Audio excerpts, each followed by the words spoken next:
What's going on, everyone? Austin John Plays here, and today there's going to be a brand new 7-star raid available for Eevee with the mightiest mark in Pokemon Scarlet and Violet.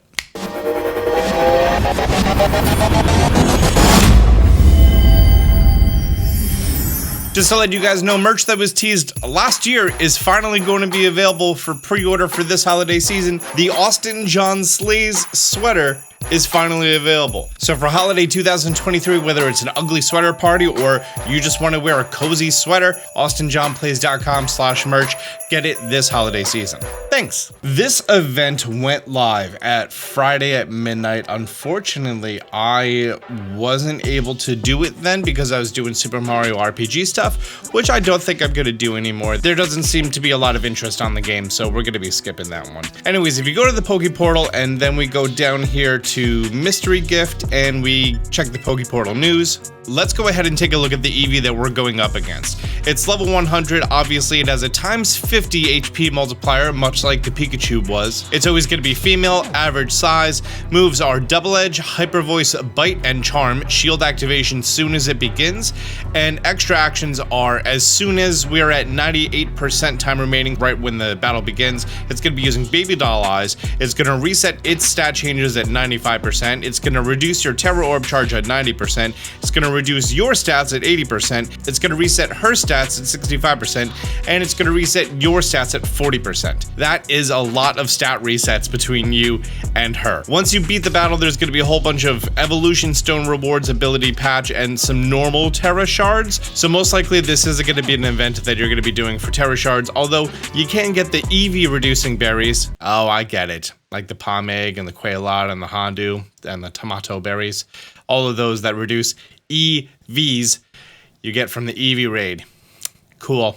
I actually have two different builds that I know are going to be working for this event, and I decided I wanted to go the route of Defiant because I think it's cool. Also, I love Galarian Zapdos. I got one in Pokemon Go, and I got the ones from Pokemon Sword and Shield's DLC, and I've never been able to actually use it in a raid, and this was like the one opportunity I thought I could actually ever pull it off, so I'm going to be using it. However, I do have an alternative that doesn't have Galarian Zapdos.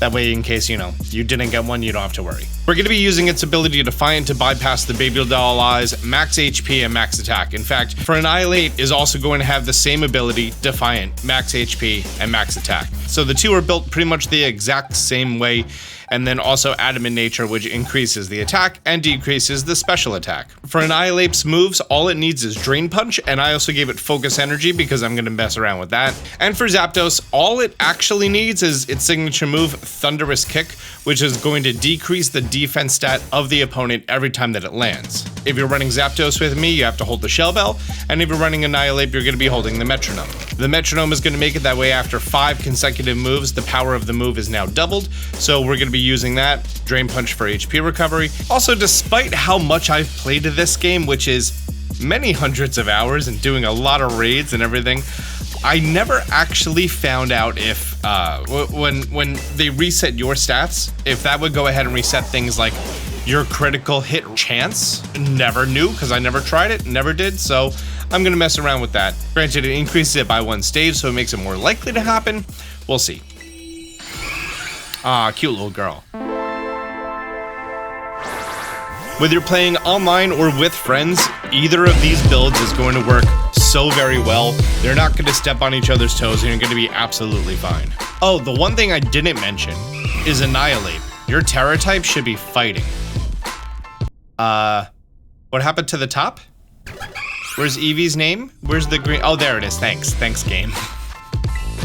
So yeah, I'm going to start with the Focus Energy, and then I'm just going to do Drain Punch forever. Because you're a Ghost type, there's actually no attacks that Eevee can hit you with except for Bite until you Terrastalize, and Bite's not going to really do a whole lot.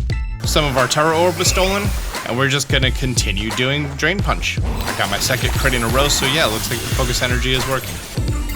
After your 4th consecutive Drain Punch, now we're going to be able to Terrastalize, which based on your accumulation of Terra Shards versus ability patches and other items, it might be easier for you to raise a brand new Annihilate, which is what I did, because Annihilate, if you raise it yourself, it's going to always have the fighting type Terra because it only gains Ghost type in its final form. That was a nice crit. Oh, here's the charm. That's what we were waiting for. Attack is going to harshly fall thanks to Defiant. Attack is going to raise sharply. And because of that, our attack is now going to be at neutral. That was the first time my stats were reset, so I want to see if my crit ratio is actually going to change. Nice. Considering the first one was a crit, I'm leaning toward no, it does not change my crit ratio. Another charm that we're going to just completely negate thanks to Defiant. Another crit. Yeah, okay. So this build is a very safe build because you're always going to be out healing the damage that you're going to be receiving, and you're always going to be doing more damage as per the time that goes on. So you don't really have anything to worry about. You just need to constantly hit the A button for your drain punches. Here's our last hit, and now we're all done. Oh, no, I guess we're not all done. Maybe the recoil from Double Edge is gonna make us all done? Yep. I'm gonna evolve this into an Umbreon, so it definitely goes into a Moonball. GG.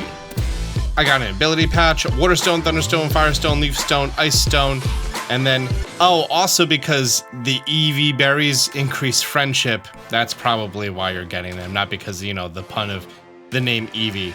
Got it. Also, rare candies. That's nice. And with that, you're all set. The Annihilate build and the Zapdos build perfectly work for this, for you to get yourself Eevee with the Mightiest Mark. Something that I think would be fun, though, if you ran... wait, do I have... I think I built this. I built an Enamorous build. Where is she? With Contrary and Superpower. And I think that would be a very fun thing to run because every single... You could also do Lurantis instead of Enamorous if you didn't play Pokemon Legends Arceus. Because Contrary is going to make it so your Superpower is going to increase your attack and defense every turn. And then every time you hit with Baby Doll Eyes, your attack's going to go up even more. So that might be fun to run as well. You might run into an issue of Superpower only having 8 PP though, so that might be something you have to take into account. But bottom line is, the first two builds that I talked about, but the Annihilate build and the Zapdos build, you're good to go. Anyways, if you found this video helpful, do me a favor, hit the thumbs up button down below. If you're new to the channel, be sure to subscribe, turn on notifications. Until next time, Austin John out.